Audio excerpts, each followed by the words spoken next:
Picture this. It's the year 186 BCE. You're a Roman father. Your family is respected, wealthy, connected, secure in its place. You've done everything right. You've arranged an excellent marriage for your daughter. She's 16, beautiful, educated, trained from childhood to embody everything a Roman bride is supposed to be. The wedding ceremony is flawless. The vows are spoken. The gods are honored. The feast is lavish, overflowing with wine, music, laughter. Your daughter smiles when she's supposed to. She plays her role perfectly. And then it's time for the final ritual, the one nobody explains, the one nobody names out loud. She's led away. Just before she disappears, she looks back at you. Only once.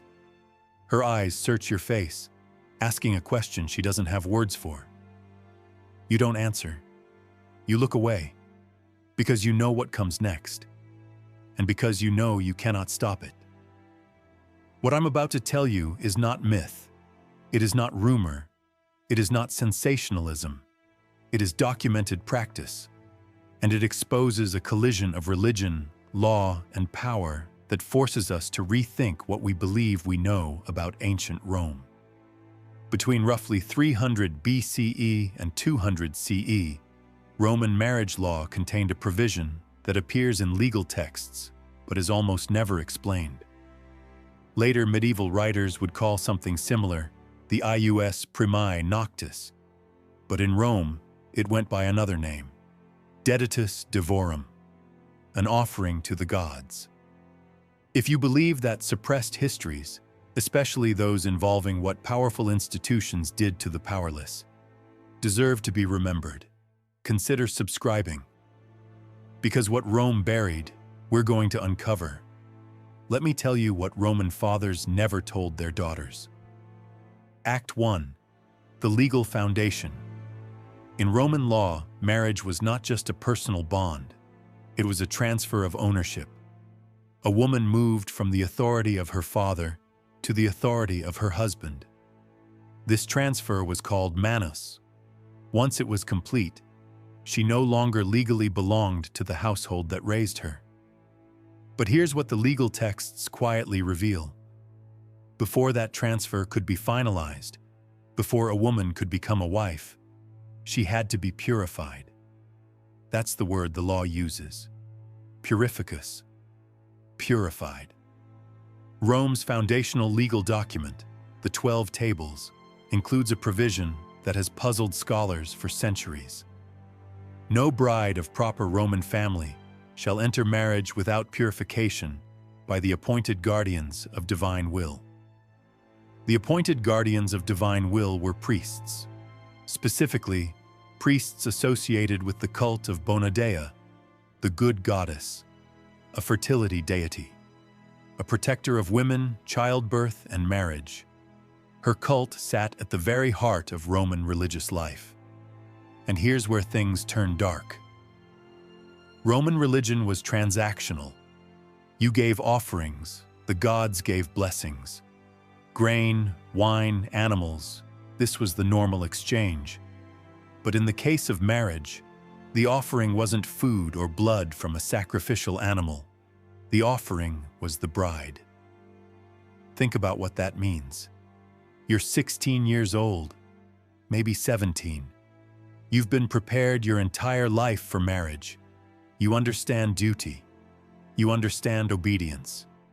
But nobody explained this part. Nobody told you that before you belong to your husband, you belong to the gods. And the gods demand proof.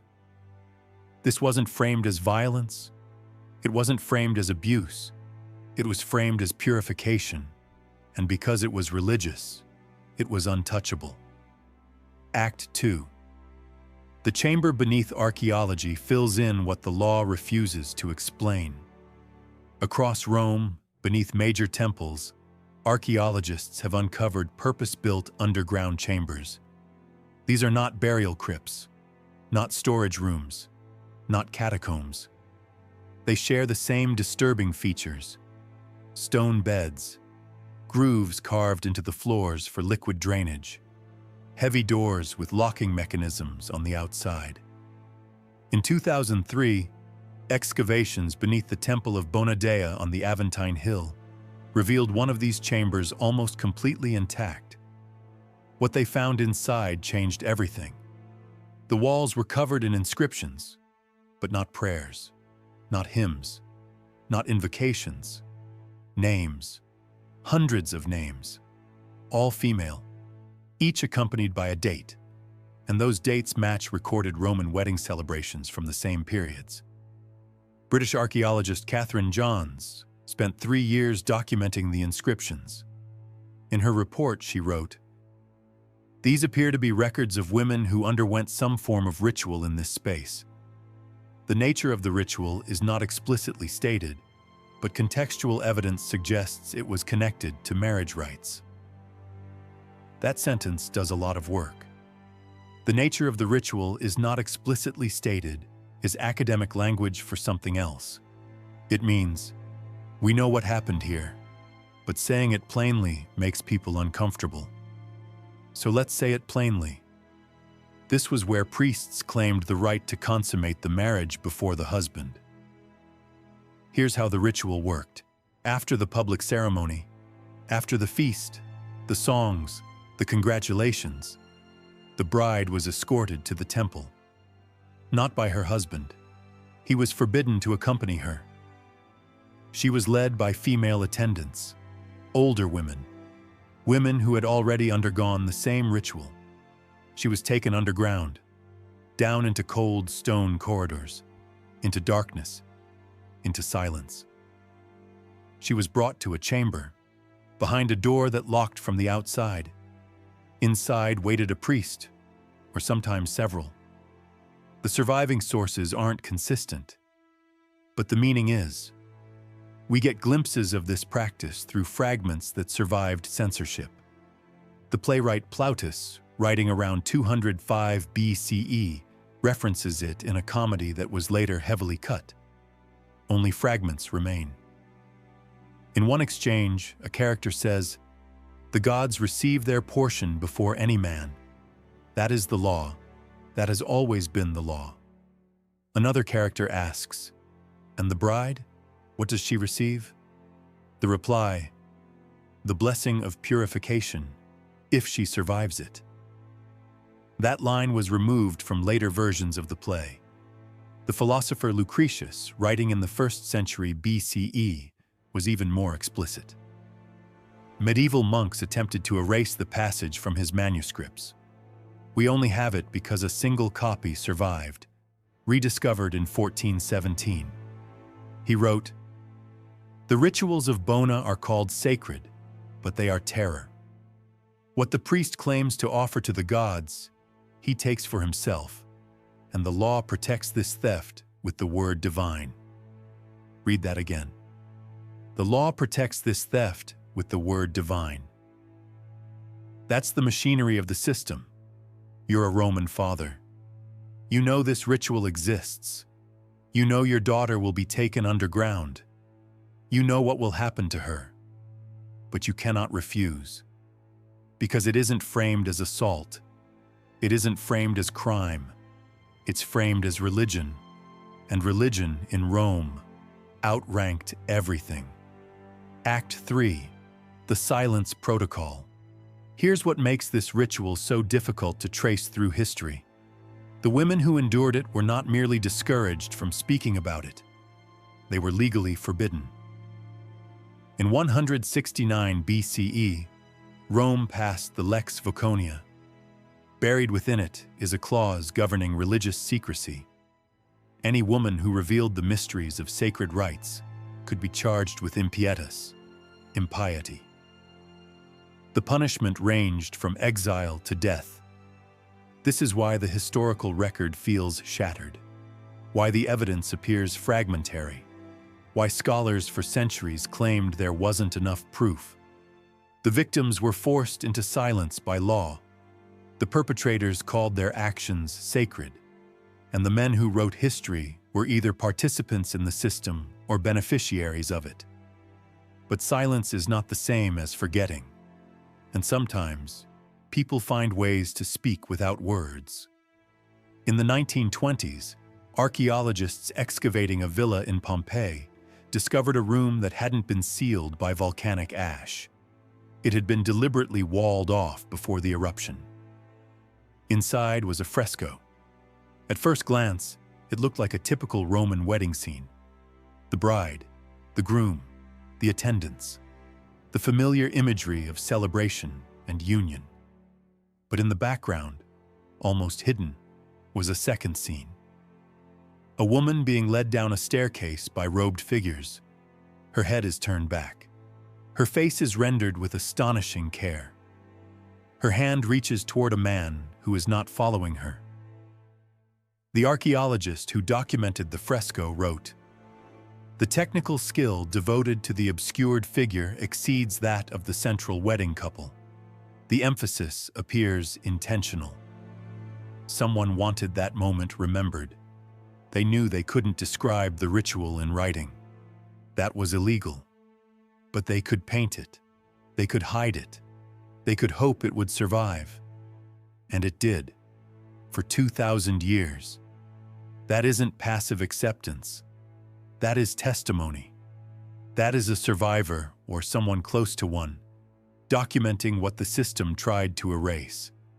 Act 4. The Aftermath Protocol. After the ritual, the bride was returned to the wedding celebration. Hours had passed, sometimes an entire day.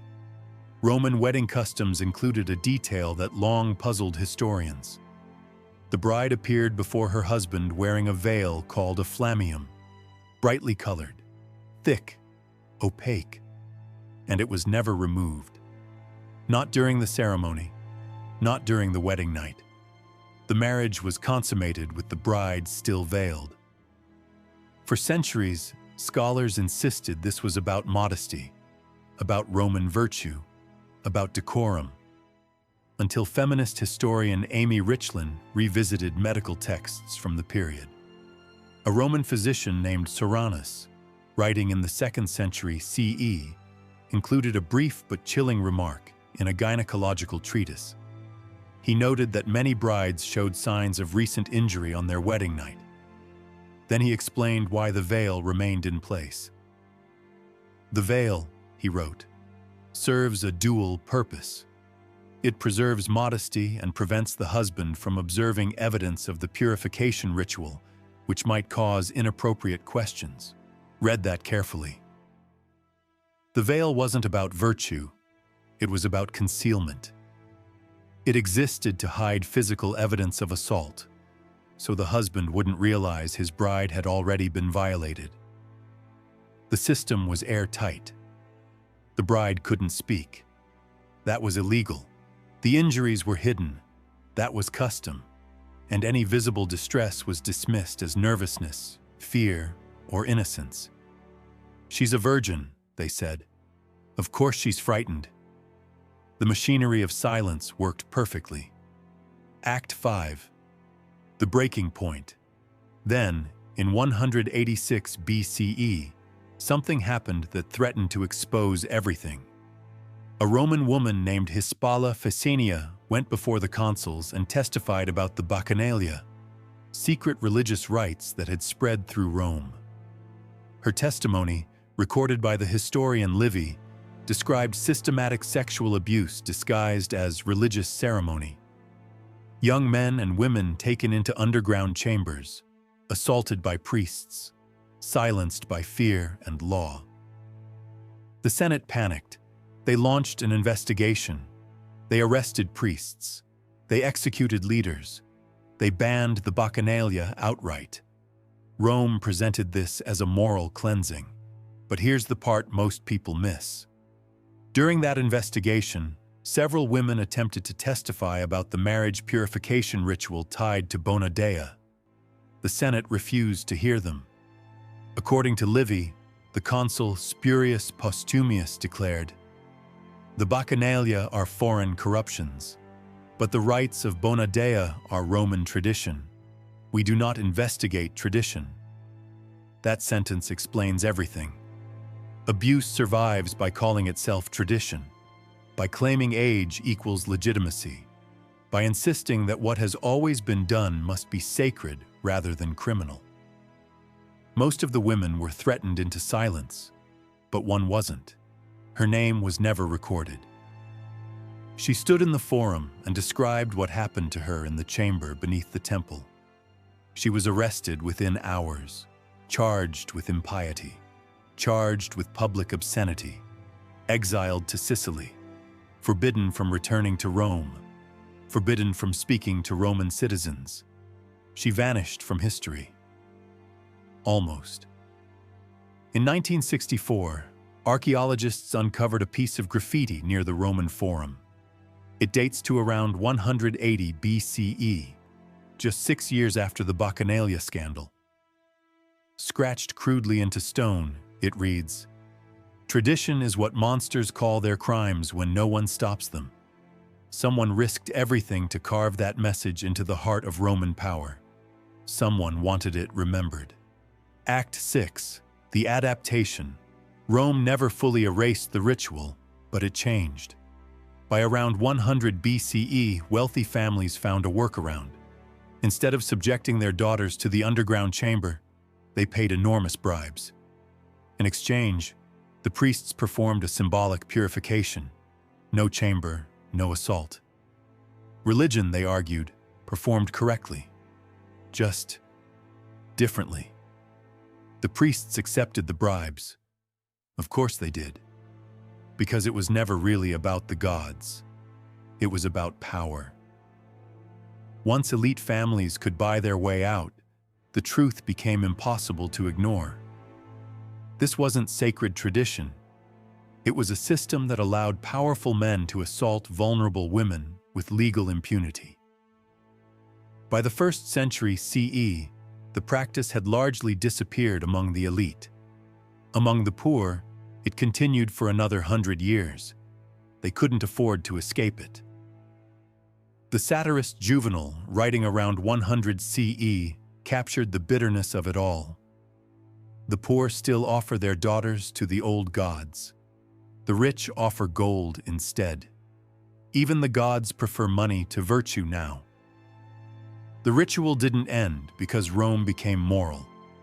It ended because wealthy men decided they didn't want it happening to their daughters. As long as it happened to someone else's, it was tradition. The moment it threatened elite families, it became negotiable. That tells you exactly who the system was designed to protect. Act 7. The reckoning Rome never wanted for centuries. Classical scholars minimized or dismissed these accounts. They called the evidence fragmentary.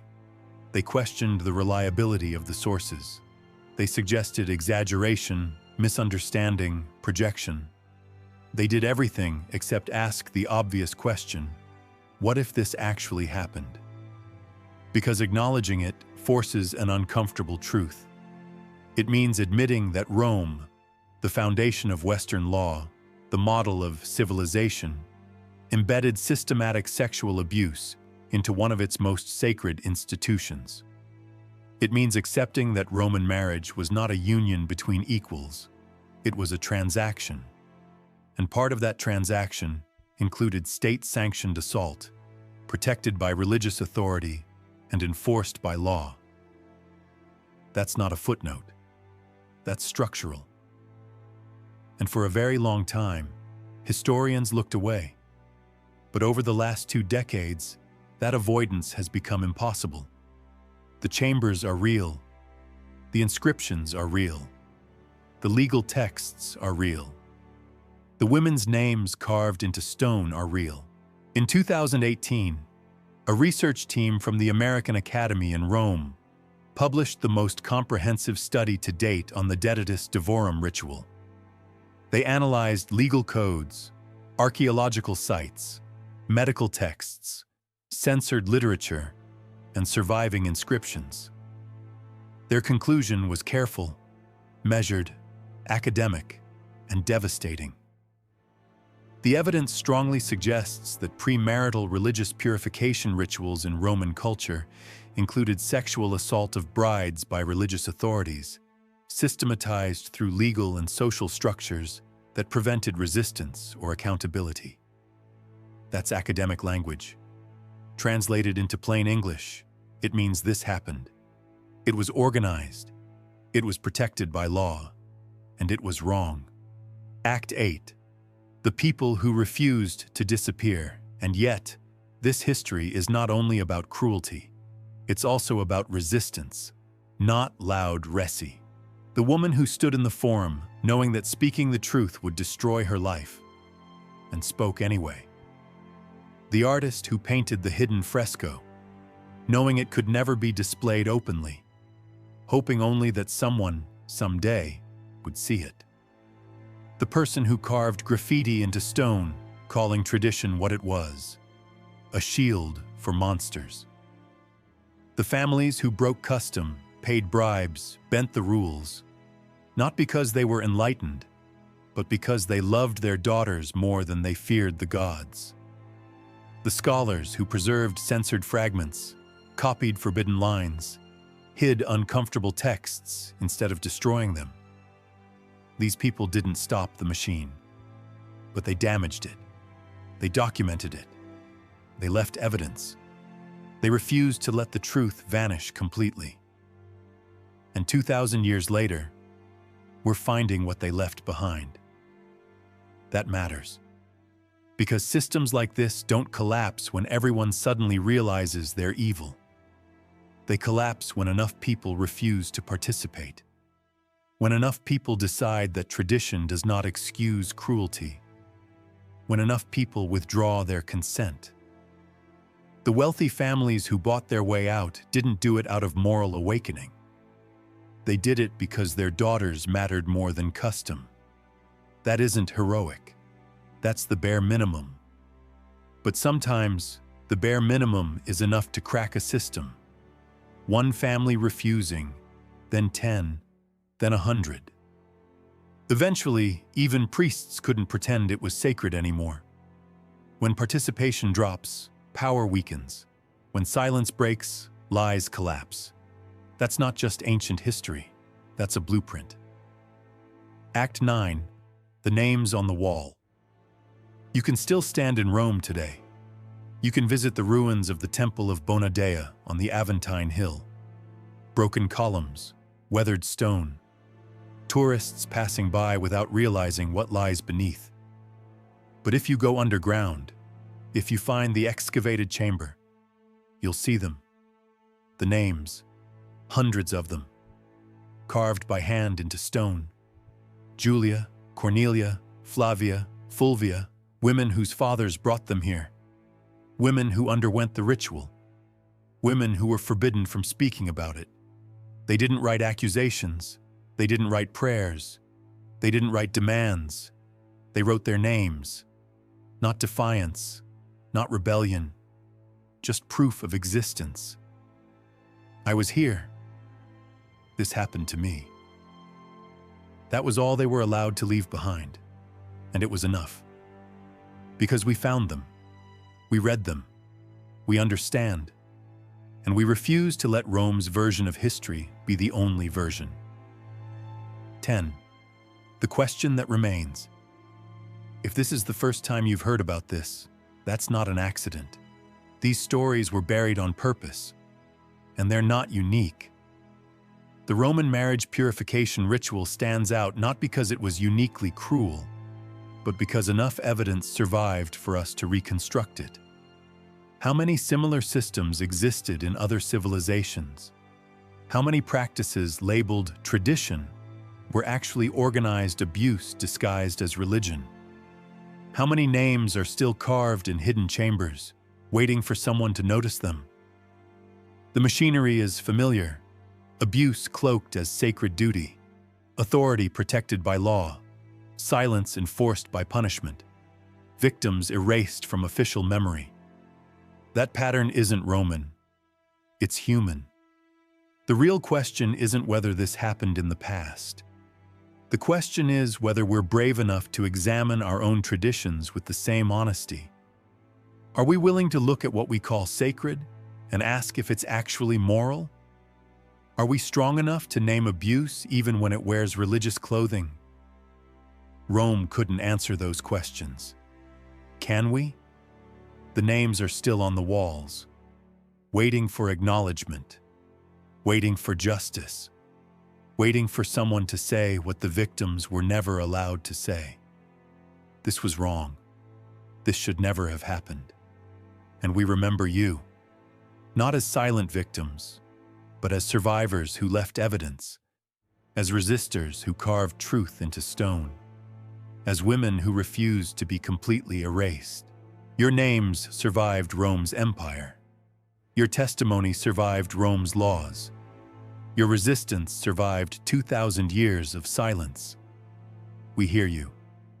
If this investigation uncovered something you've never been told before, subscribe and turn on notifications. We're going to keep digging into the rituals and institutions that power tried to erase. Leave a comment with your thoughts. And here's the question I want you to sit with. How many other truths are still buried, waiting for someone to look beneath the surface and listen? Because history doesn't just belong to the victors. Sometimes it belongs to the names carved quietly into stone,